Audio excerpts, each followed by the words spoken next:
Bueno, continuamos con el doctor Pablo da Silveira, doctor en Filosofía por la Universidad de Lovaina, Bélgica, institución en la que también se desempeñó como investigador. Actualmente es profesor de Filosofía Política y director del Programa de Gobierno de la Educación en la Universidad Católica del Uruguay. Hasta el año 2006 se desempeñó como vicerrector académico de esta misma institución. Entre los años 2008 y 2011 integró el Consejo Consultivo de Educación Terciaria Privada del Ministerio de Educación y Cultura a propuesta del Consejo de Rectores de las universidades privadas de su país, de Uruguay. Esto evidentemente fue escrito para el extranjero, Pablo. Desde el año 2008 es investigador categorizado del Sistema Nacional de Investigadores, ha sido profesor visitante en diversas universidades de América Latina y Europa, es miembro del Consejo de Redacción y árbitro de revistas académicas de circulación internacional, ha sido evaluador de la Agencia Nacional de Investigación e Innovación de Uruguay, del Fondo Nacional de Desarrollo Científico y Tecnológico de Chile, la Comisión Nacional de Acreditación, la Comisión Nacional de Acreditación de ese mismo país y del Consejo Nacional de Ciencia y Tecnología de Paraguay, es columnista del diario El País de Montevideo. Bueno, de su producción bibliográfica se puede destacar La Segunda Reforma, historias de filósofos, diálogos sobre el liberalismo en colaboración con Ramón Díaz, John Rawls y la justicia distributiva, liberalismo y jacobinismo en el Uruguay ballista, en colaboración con Susana Monreal, entre otros libros. Bueno, uno de ellos editado en Buenos Aires por Taurus, que tiene que ver con el tema de hoy, es el desafío de gobernar la educación. Pablo da Silveira, adelante. Buenas noches a todos, gracias Gerardo y gracias muy especialmente por esta invitación que valoro enormemente. Voy a tratar de distinguir tres maneras de entender la laicidad. Tres maneras de las cuales una me parece un poquito anticuada, otra me parece un poquito problemática y la otra me parece enormemente importante y vigente. Y trataré de explicarles por qué veo las cosas de esta manera. La primera manera de entender la laicidad, la palabra laicidad, es para referirse a una causa que fue defendida en el marco de un conflicto específico, que fue el conflicto entre clericales y anticlericales que se produjo en muchas sociedades democráticas, incluyendo la nuestra, entre fines del siglo XIX y principios del siglo XX. Ese fue un conflicto enormemente importante. Fue un conflicto que marcó y marca hasta hoy la historia de las sociedades democráticas. Y en ese conflicto la palabra laicidad y la bandera de la laicidad jugaron un papel esencial. Creo que esta palabra tiene un valor histórico muy importante. Es importante entender de qué se trata para entender aquel conflicto y para entender las posiciones, pero creo que en ese sentido ha perdido vigencia, y ha perdido vigencia por una razón muy simple, y es que ese conflicto ya no existe. Y ese conflicto ya no existe porque uno de los bandos le ganó claramente al otro. El bando anticlerical le ganó claramente al bando clerical. Con esto quiero decir que en las sociedades democráticas contemporáneas no solo no hay estados controlados por las fuerzas del clericalismo, es decir, por las fuerzas de quienes quieren poner las instituciones civiles al servicio de una confesión religiosa, sino porque además la laicidad así entendida ganó la sensibilidad de la ciudadanía de las sociedades democráticas. De modo tal que, si bien siempre puede haber ultramontanos en algún lugar defendiendo ideas raras o proponiéndose cosas raras, en ninguna sociedad democrática que consideremos existe la menor chance de que esos grupos puedan imponerse. La causa de la laicidad triunfó de manera rotunda, y eso tuvo una consecuencia muy fuerte sobre la historia posterior de las sociedades. En ese sentido, está muy bien utilizar la palabra para recordar aquellos conflictos, para entender aquellos enfrentamientos, para recomendar, que nunca viene mal, una actitud vigilante ante posibles sarpullidos que puedan aparecer de vez en cuando en la materia, pero pensar que de algún modo hoy hace falta ser soldado de ese conflicto, me parece que es perder de vista que ese conflicto terminó, y de hecho para quienes se identifican con la causa de laicidad es perderse la oportunidad de celebrar el triunfo, porque efectivamente es de los pocos conflictos en donde claramente hubo un triunfo en las sociedades democráticas del último siglo y medio, digamos. En Uruguay todo esto ocurrió, todos sabemos que ocurrió y todos sabemos que en ciertos momentos hubo enfrentamientos muy fuertes en este terreno. A veces se tiende a decir que este conflicto estuvo asociado al gobierno de Valle y Ordóñez. En realidad el conflicto empieza mucho antes. Todos sabemos que el conflicto empieza con el gobierno de Bernardo Prudencio Berro, que fue, digamos, el que tuvo el primer enfrentamiento fuerte entre el gobierno uruguayo y la Iglesia Católica, que terminó con la expulsión del arzobispo católico a Buenos Aires por el tema de los cementerios. Una cosa interesante, ¿no? Berro era al mismo tiempo católico y masón, algo que hoy es poco frecuente, pero que en aquella época era muy frecuente. Era sobrino y ahijado de Dámaso Antonio de Larrañaga, que era el cura más importante que había en el Uruguay, y una figura inmensa, un intelectual de primer nivel, un hombre que hizo muchísimo por el país, un hombre tan culto, digamos, que su biblioteca personal fue la base sobre la que se construyó la Biblioteca Nacional, y Berro fue formado por su tío y padrino, y también él fue una figura de un peso intelectual enorme, pero pese a su formación católica y a sus creencias, era un fuerte defensor de un Estado que no estuviera subordinado a ninguna iglesia y a ninguna convicción religiosa, y actuó consecuentemente con eso. Y por supuesto ese conflicto luego siguió adelante, efectivamente Valle y Ordóñez jugó un papel esencial en eso, y la cosa se prolongó un poco más, pero digamos, hoy ese es un conflicto que forma parte de un pasado que ha sido laudado y que, por supuesto, marca hasta hoy la identidad del Uruguay. Entonces no digo que este sentido de la palabra laicidad no tenga pertinencia, tiene una gran pertinencia, pero creo que tiene una gran pertinencia en el terreno de la comprensión histórica, de la interpretación histórica, mucho más que en otros terrenos. Hay un segundo sentido de la palabra laicidad que es muy interesante, pero que está en el centro de debates muy complicados, que es cuando el término laicidad se asocia con la idea de secularización. Bueno, eso es una cuestión muy importante, es una cuestión en torno a la que hay muchos debates, hay mucha reflexión, pero es una cosa enormemente complicada. No voy a intentar reproducir acá esa complicación, pero fíjense, para empezar, el propio concepto de secularización es un concepto muy complicado. Por lo pronto, porque se puede aplicar a dos cosas, que no son las mismas.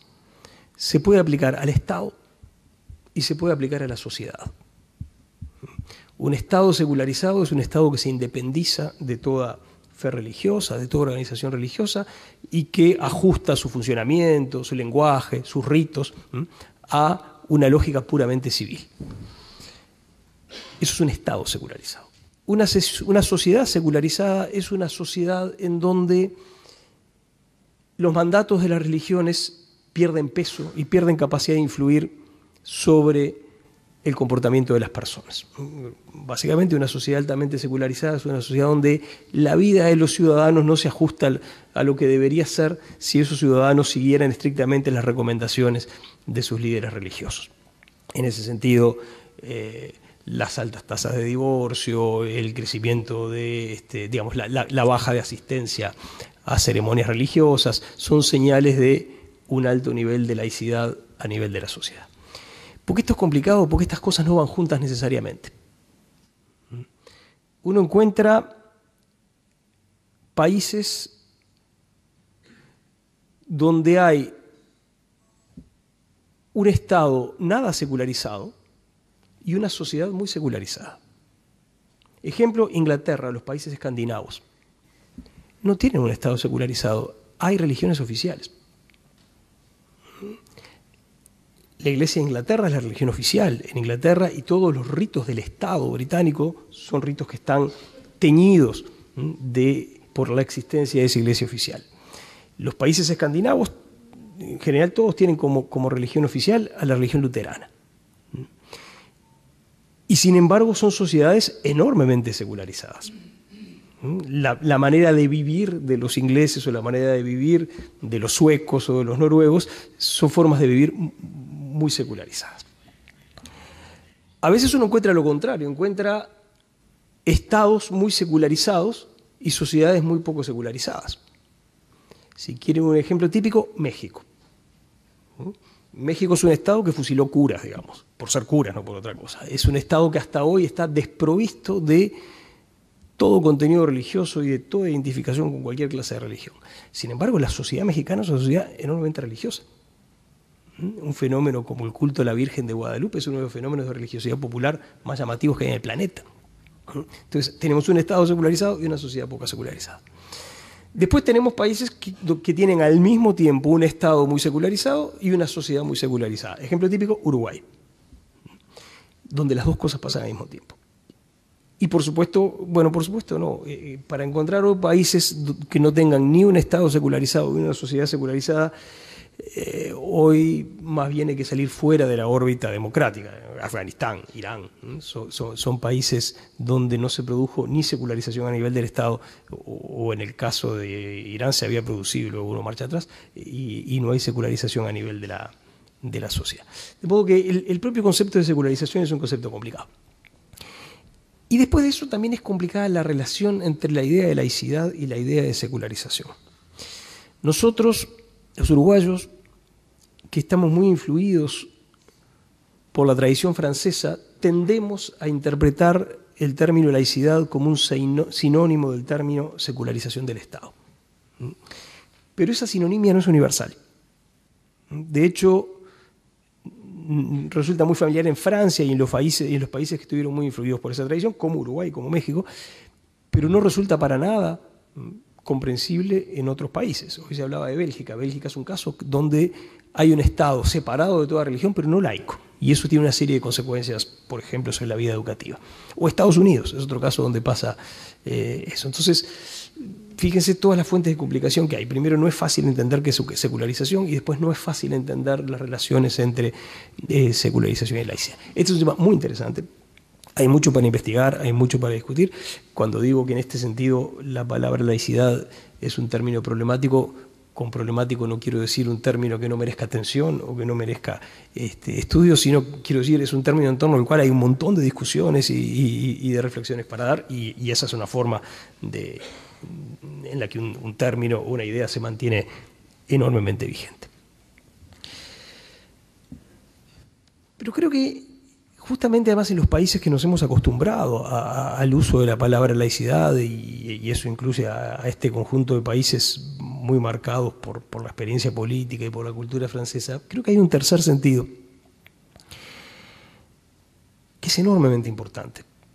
Y así como dije hace un ratito que creo que las batallas en favor de la laicidad, entendidas en el primer sentido de las batallas contra el clericalismo, bueno, ya no son batallas que vayan a movilizar demasiado a nadie porque son batallas que han quedado en el pasado. Creo que en este tercer sentido hay para dar en Uruguay una gran batalla para recuperar a la laicidad como valor y para defender a la laicidad.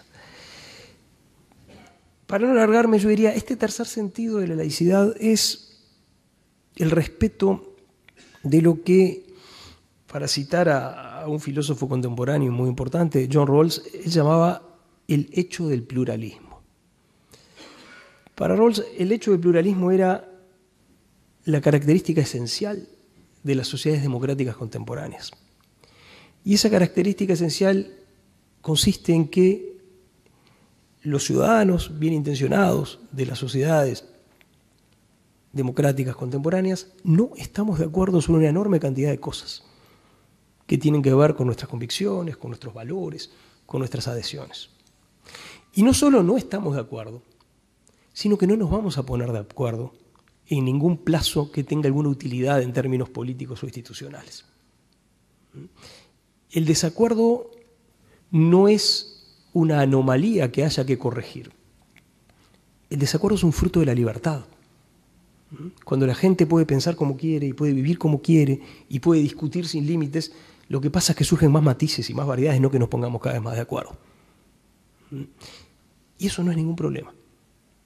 Eso es una característica de las sociedades en donde se respeta la libertad. Ahora, si esto es así y si la protección de este hecho de pluralismo es un punto relevante, entonces es importante desarrollar una cultura que acepte la diversidad como un hecho normal, no como una anomalía a corregir, y que facilite la convivencia entre personas que tienen convicciones distintas, convicciones que pueden tener que ver con lo religioso, pero también con las formas de vida, con las tradiciones, incluso con las tradiciones lingüísticas y demás. Y eso exige dos o tres cosas. Una de las cosas que exige es, digamos, una de las cosas que tiene que tener esa cultura es el respeto por lo que una filósofa muy interesante de origen alemán, Hannah Arendt, llamaba la dignidad de los hechos. Para poder convivir en paz, personas que tenemos convicciones distintas, hay que empezar por respetar los hechos. Y que el primer terreno de encuentro es respetar los hechos básicos, sobre los cuales después podremos discrepar. Cuando Hannah Arendt explicaba este concepto, utilizaba una anécdota que involucra al gran Clemenceau. Parece que en algún momento en Francia se estaba discutiendo sobre cómo había empezado la Primera Guerra Mundial, y entonces algunos daban interpretaciones económicas, otros daban interpretaciones políticas, otros daban interpretaciones antropológicas. Y Clemenceau, medio aburrido, dijo, bueno, expliquen como expliquen, digan lo que quieran sobre cómo empezó la Primera Guerra, pero la Primera Guerra empezó porque Alemania invadió a Bélgica, no fue Bélgica la que invadió a Alemania. Bueno, eso es respetar la dignidad de los hechos. El límite de las interpretaciones aceptables es el límite que no ignora esa dignidad básica de los hechos que no deberían ser dejados de lado. Y luego esa cultura respetuosa de la diversidad exige cosas muy básicas que tienen que ver con lo que el presidente decía al principio, como asumir que nadie tiene el monopolio de la racionalidad, que es posible que personas racionales, igualmente racionales, se descubran en bandos distintos cuando se trata de expresar ciertas creencias o ciertas convicciones. Una cultura que no convierta las discrepancias políticas en discrepancias morales, como si hubiera una sola opción moral, política que fuera digna de las personas morales, y identificarse con cualquier otra opción política fuera una señal de inmoralidad. Una cultura respetuosa de la diversidad exige que nadie pretenda tener el monopolio de valores como la justicia, como la solidaridad, como la búsqueda del bien común. Si queremos vivir en sociedades respetuosas de libertad y si queremos que el hecho del pluralismo siga siendo un hecho que nos marque, precisamos una cultura de ese tipo. Y esto es una preocupación estrictamente personal. Yo creo que esa cultura se nos está deteriorando a los uruguayos, y en particular se nos está deteriorando en el mundo educativo. No digo que nadie haya diseñado un plan, no digo que esto obedezca globalmente a la voluntad de alguien, pero uno observa cosas que pasan. Y uno observa, por ejemplo, que la dignidad de los hechos no es respetada de maneras muy básicas. Por ejemplo, cuando se enseña historia reciente a las nuevas generaciones de estudiantes, uno descubre que muy frecuentemente se borra el límite entre lo moral y lo político, y parece que no defender ciertas ideas políticas pone a quien lo hace en una situación de sospecha moral. Uno descubre muchas veces formas de discurso que sugieren que la racionalidad está de un lado y del otro lado solo está la irracionalidad y la ignorancia, y esto pasa en todas las direcciones, esto último, no va en ninguna dirección específica. Uno descubre impulsos fundacionales que parecen sugerir que todos los méritos corresponden únicamente a ciertos actores y que todos los demás actores que atraen la adhesión de enormes cantidades de ciudadanos no han generado ningún mérito a lo largo de la historia. Y eso, insisto, no necesariamente por vías diseñadas o queridas, a veces simplemente como efecto de una cultura que se va transmitiendo, se reproduce y se comunica todos los días en nuestro país, en muchas escuelas, en muchos liceos, en muchas aulas. Y creo que nos estamos comprando un problema. Creo que si tenemos generaciones de uruguayos que crecen tomando por normales esa clase, tomando por normal esa cultura, entonces estamos creando las condiciones para que vuelva a haber en Uruguay mucha intolerancia, para que vuelva a haber conflictos muy destructivos y difíciles de manejar. Entonces, creo que hoy la bandera de la laicidad en el Uruguay merece ser levantada con mucha fuerza y merece ser defendida con mucha fuerza, no digo exclusivamente, pero sobre todo entendida en este tercer sentido. La laicidad como la defensa de una cultura que hace posible el hecho del pluralismo. La laicidad entendida como la defensa de una cultura que hace que personas con convicciones diferentes puedan vivir en paz y puedan cooperar. Muchas gracias.